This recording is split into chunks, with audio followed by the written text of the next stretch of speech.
Maintenant, on va passer à ceux qu'on a coutume d'appeler les médecins de la Terre, mais il en manque un aujourd'hui, une plus exactement. Donc Claude Bourguignon, on ne le présente pas, hein. Donc je vais simplement lui donner la parole tout de suite. Et puis il va nous dire ce qu'il a d'essentiel à nous dire sur son parcours. Et puis surtout, ben, je le laisse totalement libre, comme vous d'ailleurs, hein. Je vous ai laissé libre de dire ce que vous vouliez. Merci. Ça marche, oui. Bon, d'abord, je voudrais remercier les organisateurs de la deuxième session nationale de biodiversité de nous avoir invités. Puis je voudrais excuser Lydia, bon, on a été un peu trop surchargé ces temps-ci, on a pris 15 fois l'avion en moins d'un mois, donc on était un peu sur les rotules, donc elle s'excuse et elle m'a dit bon, que c'est à moi de la représenter. Donc je vais rapidement parler de mon parcours. J'ai un parcours un petit peu spécial, puisque je ne voulais pas du tout faire de l'agronomie. À l'âge de 14 ans, j'ai fondé avec des copains du lycée Montaigne, le groupe ornithologique parisien. Je travaillais avec le WWF. On a commencé à créer des réserves, et donc je voulais travailler dans l'écologie. J'ai donc fait une maîtrise en physiologie et zoologie à l'université de Paris. Et puis c'est en travaillant sur des comptages de tigres dans l'Himalaya que j'ai vu, première fois de ma vie, j'ai vu des hommes mourir de faim. Je n'avais jamais vu ça. J'étais un gamin de l'après-guerre, je ne savais pas ce qu'était la famine. Et je me suis dit, on ne peut pas protéger les tigres s'il y a des gens qui meurent de faim. Donc je suis rentré des Indes et je me suis présenté à l'agro. J'ai été reçu. Pas comment, un coup de peau, quoi. Bon, c'est vrai que j'avais des publications depuis l'âge de 14 ans, donc c'est peut-être ça qui a fait qu'ils m'ont permis de rentrer. Et là, j'ai découvert un monde de fous. On nous apprenait à donner de la viande aux vaches pour augmenter la production laitière. On nous apprenait l'art d'entasser les pauvres bêtes dans des conditions infernales, les surcharges d'azote et tout. J'ai dit, mais ils sont fous alliés, ces gars-là. Donc j'ai décidé en troisième année de rentrer en microbiologie des sols, de reprendre le sol à la base. À l'époque, il y avait encore à l'agro une chaire de microbiologie des sols. Et coup de chance, au moment où je suis arrivé, Monod, le prix Nobel, venait de devenir directeur de l'Institut Pasteur. Et première chose qu'il a fait quand il est arrivé, il a supprimé le labo de microbiologie des sols en disant que la microbiologie des sols, ça servait à rien. Et donc, les trois chercheurs, Kaiser, Tardieu et Pochon, n'avaient plus de laboratoire, ils ont été foutus à la porte, et ils ont été reçus dans le laboratoire de microbiologie des sols de l'agro. Et donc, je me suis retrouvé avec trois professeurs prêts de partir à la retraite, et j'ai redécouvert le bon sens. Des hommes qui m'ont appris que c'était les mycorhizes qui donnaient le phosphore aux plantes, que c'était les sulfobactéries qui donnaient le soufre, etc. Et j'ai eu à ce moment-là, pendant ma troisième année, en plus j'étais tout seul, donc j'ai terminé premier dans ma spécialité, ce qui était quand même pratique, et j'ai eu tout seul un cours particulier. Et ensuite, en sortant de l'agro, en microbiologie des sols, il n'y avait qu'un seul labo, c'était Dijon. Et c'est là que j'ai rencontré Lydia. Lydia travaillait sur la qualité des aliments. Et moi, je travaillais sur la qualité des sols. Donc, on s'est rencontrés comme ça. Et comme l'INRA, à l'époque, ne voulait pas entendre parler de l'agriculture biologique, et qu'avec Philippe Desbrosses, on se rencontrait régulièrement en catimini, parce que c'était strictement interdit par l'INRA de travailler sur la biologie. Donc, j'ai commencé à passer pour une mauvaise tête à l'agro. En plus, j'ai fondé un collège d'agriculture biodynamique à Malval avec des copains scientifiques. Donc, l'INRA a voulu qu'on arrête ce collège en disant que c'était scandaleux, que je tachais l'image de l'INRA. Donc, j'ai passé vraiment pour quelqu'un de pas gentil. Donc, avec Lydia, on a décidé de quitter l'Institut. On a fondé notre laboratoire en 1989, qui est donc un laboratoire d'analyse microbiologique des sols. Depuis 1989, nous avons analysé plus de 12 000 sols à travers le monde, dans à peu près toutes les écologies de la planète. Donc, sans me vanter, je peux commencer à vous dire comment ça marche un sol. Alors, je vais parler comment marche un sol dans nos régions. Dans nos régions, la France, avant que nous la cultivions, était couverte à 90% de forêt. Et comment ça marche un sol? Comment un sol fait pour fonctionner pendant des milliers d'années sans être dégradé? Et dès que la main de l'homme y met les pieds, elle casse tout. Donc pourquoi l'homme casse les sols alors que la nature sait les faire pousser pendant des milliers d'années? Pour vous donner une idée, le plus vieux modèle biologique que nous connaissons, c'est la forêt de Bornéo. C'est une forêt qui a 150 millions d'années, qui reçoit entre 3 mètres et 9 mètres d'eau par an et qui continue à faire pousser les plus grands arbres du monde, les diptérocarpus, qui font 80 mètres de haut.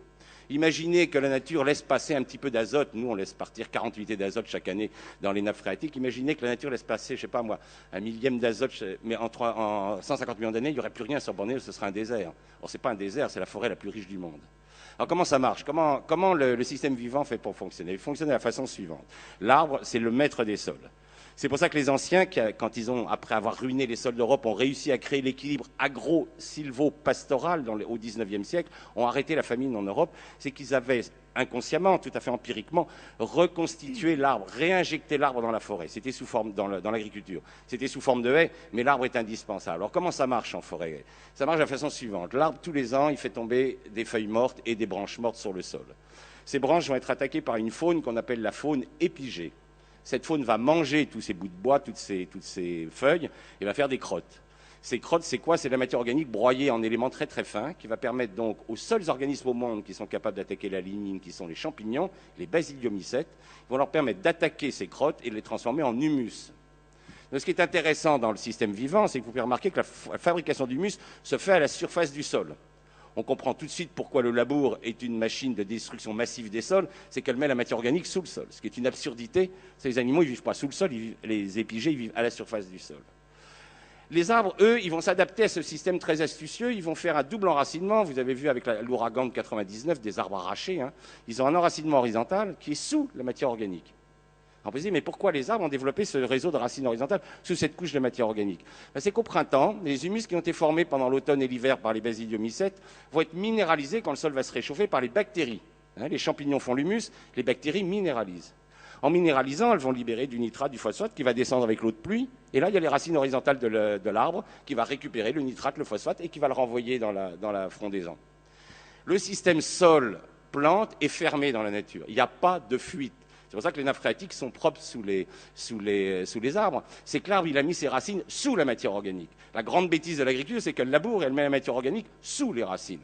Donc le temps que les racines arrivent, c'est minéralisé, vous envoyez dans les nappes. Donc première leçon, ne jamais enfouir de matière organique dans un sol. La nature nous le dit, il suffit de regarder le livre. Ensuite, les arbres, ils ont un deuxième système d'enracinement qu'on appelle le pivot, système pivotant. Ce système pivotant va descendre jusqu'à la roche-mère. Là, il y a deux solutions. Où la roche-mère est fissurée, l'arbre va continuer son chemin. Alors, record d'enracinement sous chêne en Europe, 150 mètres de profondeur, sous orme, 110 mètres, sous merisier, 140 mètres. Bon, on ne s'amuse pas à faire des trous de 150 mètres, hein, c'est les spéléologues qui nous rapportent des racines du fond des grottes et ils nous disent, au fond des grottes, on voit les racines qui pendent à la surface et il y a de l'eau qui ruisselle. L'arbre est le seul organisme vivant du monde qui est capable de prendre l'excédent de l'eau de pluie, de l'envoyer le long de ses racines dans lequel il va absorber tous les éléments nutritifs et d'emmener cette eau pure dans la nappe phréatique. C'est pour ça que l'arbre est indispensable dans le fonctionnement de cette planète, c'est qu'il est le seul capable de remplir la nappe phréatique. À cette profondeur-là, la racine de l'arbre est en contact avec le monde minéral. Et qu'est-ce que va faire la racine de l'arbre? Elle va sécréter des acides, elle va attaquer le caillou et elle va le transformer en argile. Donc ce qui est intéressant, puisque le sol est un complexe argilo-humique, c'est que l'humus est fabriqué en surface grâce au travail des champignons et de la faune épigée, et les argiles sont fabriquées en profondeur par l'attaque des racines des arbres au contact du monde minéral. À cette profondeur, il y a des racines qui meurent, de nouvelles racines arrivent. Et il existe heureusement une faune qui se nourrit de racines mortes, qui nettoie toutes ces racines mortes et qui va libérer de nouvelles galeries pour les racines suivantes. C'est ce qu'on appelle la faune endogée. Alors on retrouve les mêmes groupes qu'en surface, des colamboles, des acariens, des vers, sauf qu'ils sont petits, aveugles, et leur boulot, c'est toujours de nettoyer des racines. Pour vous donner une idée du travail de cette faune endogée, un blé fait 200 km de racines et 5000 km de poils absorbants. Un blé, hein. Nous en mettons 200 au mètre carré, c'est-à-dire qu'un blé, c'est 4 milliards de kilomètres de racines. Eh bien, ces 4 milliards de kilomètres de racines seront mangés par la faune endogée pendant l'hiver et permettront à l'orge qui suivra, ou au colza, de s'enraciner. Alors, on voit que l'argile est produite en profondeur, l'humus est produit en surface, il y a une faune épigée qui aère le sol en surface et une faune endogée qui aère le sol en profondeur, mais comment argile et humus se rencontrent? Parce qu'il faut bien qu'ils se rencontrent pour former le sol. Ils vont se rencontrer grâce à une troisième faune, que vous connaissez généralement tous, qui sont les vers de terre. Dans les pays tropicaux, ce sont les termites qui font le même rôle. Les vers de terre, qu'est-ce qu'ils font? C'est les grands lombriques, hein, ce qu'on appelle la faune anécique. Ils habitent des galeries, eux, ils habitent des terriers. Ils ne sont pas comme la faune épigée ou la faune endogée qui change d'endroit tout le temps. Eux, ils ont des galeries. Toutes les nuits, ils sortent. Ils laissent l'arrière de leur corps dans la galerie pour pouvoir rentrer dedans s'il y a un prédateur. Et ils prennent de la matière organique, ils l'emmènent, ils redescendent, là ils remontent de l'argile, ils passent leur temps parce que quand ils ont fait demi-tour, ils vident leur intestin pour former une crotte qu'on appelle le turricule. Et il se trouve que les vers de terre ont dans leur intestin une glande qu'on appelle la glande de Morène qui est très riche en calcium. Donc ils remontent de l'argile, et ils mélangent dans leur intestin de l'argile et de l'humus, et il se trouve que les argiles sont négatifs, les humus sont négatifs, et le calcium est un ion qui a 2 charges positives. Donc une charge positive va attacher l'argile et une charge positive va attacher l'humus. Et ils vont fabriquer du complexe argilo-humique. C'est les vers de terre qui fabriquent la terre. Le premier scientifique qui va s'y intéresser, c'est Darwin. Darwin va être le premier à donner une échelle des restes humains. Hein, parce que si vous faites des profils, vous verrez que les pierres taillées, on les trouve en profondeur, puis les mosaïques romaines, puis les restes du Moyen-Âge. C'est pas parce que les hommes de la pierre taillée vivaient sous terre, hein, ils vivaient comme nous à la surface, mais c'est les vers de terre qui ont enfoui tous les restes humains. C'est pour ça que les archéologues passent leur temps à creuser des trous. C'est de la faute des vers de terre. Et en fait, Darwin a une idée très bonne. Il a mesuré la quantité de terre. Un ver de terre rejette son poids de terre tous les jours. Il a calculé simplement les distances qu'il y avait entre les restes humains. Et il s'est rendu compte que c'était beaucoup plus vieux que ce qu'on racontait à l'époque. Hein, c'était la Bible, hein, c'était 5000 ans, la création de l'humanité. Donc, M. Darwin a été très prudent pour ne pas avoir la religion sur les bretelles. Mais il a montré que c'était beaucoup plus ancien qu'on croyait. Hein, si vous mettez par exemple un pas japonais dans votre jardin, vous verrez que votre pas japonais va disparaître. C'est les vers de terre qui vont l'enfouir progressivement. Hein, souvent, quand je suis sur le terrain avec les acteurs me disent « Oh là là, j'ai mes cailloux qui remontent ». Alors je leur explique que le vol lourd des cailloux dans la plaine, ça n'existe pas. C'est jamais les cailloux qui remontent, c'est toujours la terre qui s'en va. Hein, donc ne faites pas de mauvaises interprétations. Alors comment nous avons fait pour tuer nos sols? On a violé ces lois fondamentales. C'est-à-dire qu'on n'a pas... Vous pouvez violer les lois humaines. Si vous faites choper par la police, vous irez en tôle. Mais ce n'est pas très grave pour l'ensemble de l'humanité. Mais quand on viole les lois universelles, les lois de la biologie, là c'est très grave. Alors comment on a fait pour tuer les sols? On a inventé deux armes de destruction massive des sols. D'abord la charrue. Au début, les hommes, ils gratouillaient la terre avec les chevaux, c'était pas bien grave. Mais quand on a découvert le tracteur, vous savez, c'était Victor Hugo qui disait, pour montrer la fascination des hommes devant les grosses machines, une immense force qui aboutit à une immense faiblesse, voilà ce qui fascine les hommes. Les mecs, ils bandent comme des fous devant un gros tracteur de 300 chevaux, ils n'en peuvent plus. Hein. Donc, ils bousillent les sols en les retournant. Première erreur, ils mettent la matière organique au fond. Or, il se trouve que tous les champignons du monde sont aérobies.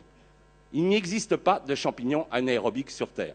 Tous les paysans qui ont eu l'occasion de planter un piquet dans le sol le savent, quand ils sortent le piquet, la pointe du piquet est intacte et le piquet est complètement rongé sur les premiers centimètres. Donc quand vous mettez de la paille dans le sol, vous ne faites plus d'humus. C'est pour ça qu'on arrive à ce système très étonnant que les anciens faisaient à peu près 2 tonnes de paille en France en 1900, ils avaient 4% de matière organique. Maintenant, nous avons 5 à 6 tonnes de paille en France et nous n'avons plus que 1,6% de matière organique sur l'ensemble du territoire. Nous avons divisé par 2 notre matière organique alors qu'on a multiplié par 2 les pailles. Pourquoi? Parce que nous les enfouissons. Et à partir du moment où vous enfouissez, c'est fini, vous ne ferez plus jamais d'humus. Heureusement d'ailleurs pour la ville de Venise qui repose sur des piliers de bois. Ces piliers de bois sont sous l'eau en anaérobiose et aucun champignon ne peut les écrouler. C'est pour ça que la ville est toujours là. Donc première erreur, enfouissement de matière organique. Et le nombre de gens que je vois en mettre du compost avant de planter un arbre passent leur temps à faire cette erreur qui est une erreur fondamentale contre les lois universelles. Deuxième erreur, on apporte les engrais chimiques. Qu'est-ce que font les engrais chimiques? Ils stimulent les bactéries. Or les bactéries, elles sont minéralisatrices, elles ne font pas d'humus, elles minéralisent. Et les bactéries, elles se multiplient 20 fois plus vite que les champignons. Donc qu'est-ce qui se passe quand vous mettez des engrais chimiques? Vous accélérez la minéralisation de la matière organique. Quand la matière organique tombe trop bas, la faune disparaît puisqu'elle se nourrit de cette matière organique. Un pays comme la France, nous sommes passés de 2 tonnes de vers de terre en 1950 à l'hectare à moins de 100 kilos. Qu'est-ce qui se passe quand il n'y a plus de vers de terre? Les vers de terre, je vous ai expliqué qu'ils remontaient tous les jours de la terre. Ils remontent de la potasse, du phosphore, de la magnésie, du calcium. Plus de remontée par les vers de terre. Les éléments vont descendre. Pollution des nappes, pollution des rivières. Vous rentrez dans ce qu'on appelle, après cette dégradation biologique des sols, vous rentrez dans ce qu'on appelle la dégradation chimique. Votre terre va perdre ses éléments nutritifs. Vous allez envoyer de l'azote dans les nappes, vous allez envoyer du phosphore dans les rivières, etc. Vous appauvrissez vos sols. Or, il se trouve que lorsque le taux de matière organique est tombé trop bas et que vous avez minéralisé des ions fondamentaux qui attachent argile et humus comme le fer, le calcium, etc., eh bien l'argile n'est plus attachée. L'argile s'en va, les rivières se chargent de boue dès qu'il pleut. C'est la dernière mort des physiques, c'est ce qu'on appelle la mort physique des sols. Votre sol part à la mer. Et c'est comme ça que vous ruinez un sol. Et c'est comme ça que des agriculteurs qui, à l'heure actuelle, moi je travaille avec des agriculteurs depuis 89, des gens en Beauce qui étaient très fiers de faire partie du club des 100 quintaux. Ils roulaient des caisses. À l'époque, ils avaient des blés qui, en génétique, étaient des blés à 110 quintaux. Donc ils faisaient presque le rendement génétique. Maintenant, ils ont des blés à 150 quintaux et les mêmes agriculteurs font plus que 90 quintaux. C'est-à-dire qu'ils ont des Ferrari, ils roulent sur des chemins de terre. C'est pas la peine d'avoir une Ferrari, c'est pour rouler sur un chemin de terre, il vaut mieux avoir une 2 chevaux. Hein, donc ça, ils peuvent raconter tout ce qu'ils veulent. Ils ne valorisent plus la génétique de leurs plantes. Et on sait que cette génétique est valable, puisque récemment, ils ont fait une expérience en Nouvelle-Zélande sur un sol qui n'avait jamais été labouré, jamais touché. Et ils ont fait 162 quintaux en semi-direct, et ils ont fait 152 quintaux en labour. Donc ça montre que le potentiel génétique est bien existant, mais c'est nos sols qui sont à genoux. Donc, qu'est-ce que ça veut dire pouvoir faire une agriculture durable? C'est reconnaître que la propagande des multinationales, et de la propagande, ce n'est pas de la science, il va falloir remettre de la science dans l'agriculture. Or, l'agriculture n'a plus de science depuis 50 ans, elle n'a que de la technique, elle n'a que des produits chimiques, elle n'a que des grosses machines, c'est-à-dire qu'elle fait tourner le business agro-industriel. Mais cette agriculture n'est pas là pour nourrir les hommes, elle est là pour enrichir l'agro-industrie. Or, le problème qu'on a maintenant avec 7 milliards d'individus, c'est qu'il va bien falloir se décider à nourrir les hommes. Et nous avons maintenant 1 milliard d'hommes qui souffrent de la famine. Donc la révolution verte, c'est un échec total. Le problème, c'est que cette société qui est obsédée par le profit ne veut pas reconnaître ses torts. Elle ne veut pas reconnaître que la révolution verte est responsable de la famine d'1 milliard de personnes, c'est-à-dire autant d'habitants qu'il y avait en 1800 sur cette planète. Donc il va falloir changer complètement notre agriculture. Il va falloir à mon avis, dissoudre des sociétés comme Monsanto, Novartis et compagnie, qui sont des assassins. Il va falloir qu'on crée une espèce de justice internationale sur crime contre la vie. Ce sont des criminels contre la vie, ces gens-là. Hein, ils ont tué. Moi, l'activité biologique des sols que je mesure, elle ne cesse de baisser depuis que je la mesure. Hein. Je la mesure depuis 89, est en baisse constante. Et quand je compare avec les chiffres du début de 1900, nous avons perdu à peu près 90% de notre activité biologique. Et en particulier, les grands disparus, c'est les champignons. Les champignons ont complètement disparu avec les engrais chimiques. Or, c'est eux qui font les humus. Et depuis qu'il n'y a plus de champignons, vraiment, les sols vont très très mal. Et c'est pour ça, là, tout à l'heure, vous parliez du BRF. Pourquoi le BRF a un effet tellement spectaculaire sur la relance de la vie des sols? C'est que vous apportez de la lignine. C'est vous redonnez cette substance que seuls les champignons sont capables d'attaquer et vous remontez le C sur N. C'est-à-dire vous remontez le rapport carbone-azote. L'agriculture n'a pas besoin d'azote, elle a besoin de carbone. C'est ça que les agronomes n'ont toujours pas compris. Comme les agronomes ignorent tout de la vie des sols, la chaire de microbiologie des sols à l'agro a été fermée en 86. Là, vous avez devant vous un fossile vivant. D'accord? Les microbiologistes des sols, on n'en fabrique plus en France. Vous avez 150 agros qui sortent de la boîte, ils ne connaissent rien des cycles microbiens. Enfin, c'est quand même hallucinant. Ils ne savent pas distinguer un basidiomycète d'une bactérie ou d'un actinomycète. Ils ne savent pas que les rôles sont complètement différents. Donc si on veut remettre de la vie dans les sols, il va bien falloir qu'on mette de la science et qu'on arrête d'inventer des modèles artificiels type révolution verte, de donner le prix Nobel à un mec qui a ruiné 300 millions d'hectares de sol avec sa révolution verte. C'est pas ça le but. Le but, c'est de remettre de la science pour qu'on puisse à nouveau regarder les sols comme ils sont. Parce que le grand livre, c'est la nature. C'est pas derrière un ordinateur qu'on découvre le fonctionnement d'un sol. C'est en faisant des trous. Avec Lydia, on en a fait plus de 12 000 à travers la planète, depuis l'altiplano des Andes, en passant par les sols norvégiens et les sols d'Amérique et de Bornéo. Les sols, on sait comment c'est, parce qu'on en ouvre, et qu'on regarde la faune, on regarde les racines. Mais c'est plus ce que font les agronomes. Voilà, je vais essayer de raccourcir. Je vous remercie pour votre attention. Bravo, Claude.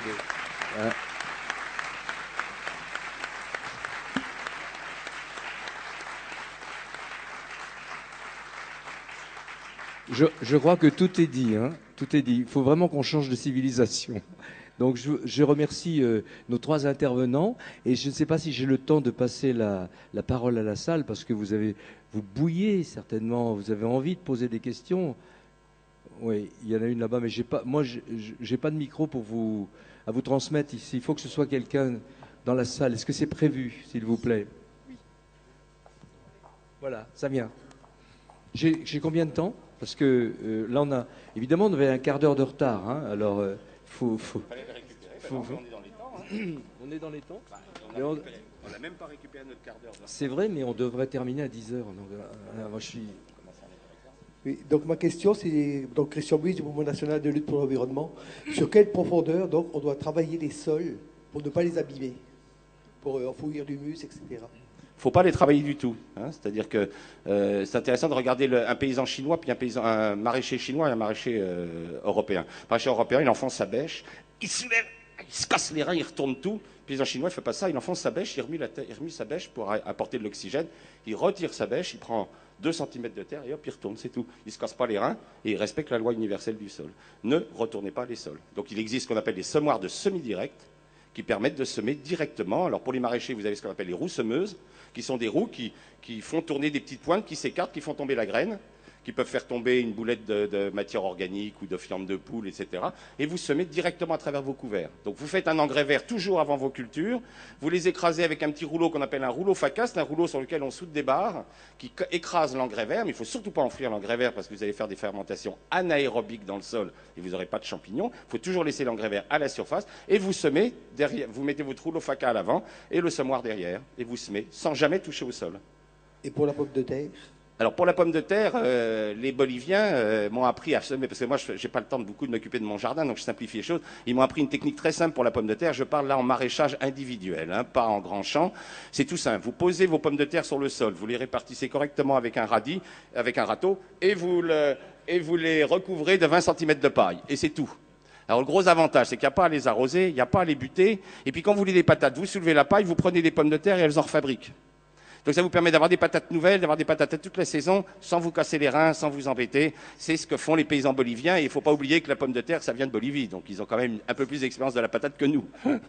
Voilà. Donc on peut se faire aussi avec des cartons. On peut faire, voilà. Mais ça ne peut se faire qu'au niveau individuel. Mais comme il n'y a plus de paysans, ça explique que les marchands de machines agricoles, ils ont encore de beaux jours devant eux, quoi. C'est ça.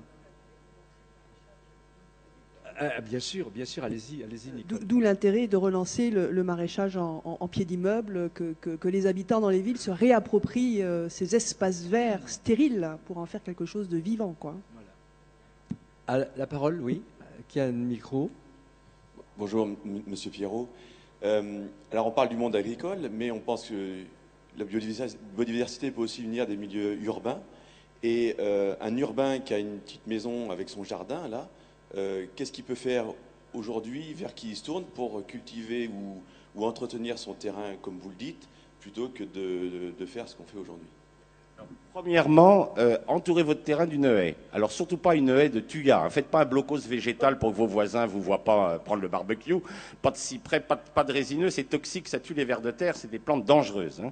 Donc vous faites une haie de feuillus. En plus, choisissez les espèces où vous aurez des fleurs toute l'année. Hein, si vous commencez avec les cornouillers, vous aurez des fleurs dès le mois de mars. Vous terminerez avec des arbres qui font des fleurs plus tardivement. Vous aurez les prunus, les églantiers, etc. Donc ça, c'est agréable. Vous nourrirez les abeilles. Et surtout, cette haie va vous fournir du bois raméal fragmenté.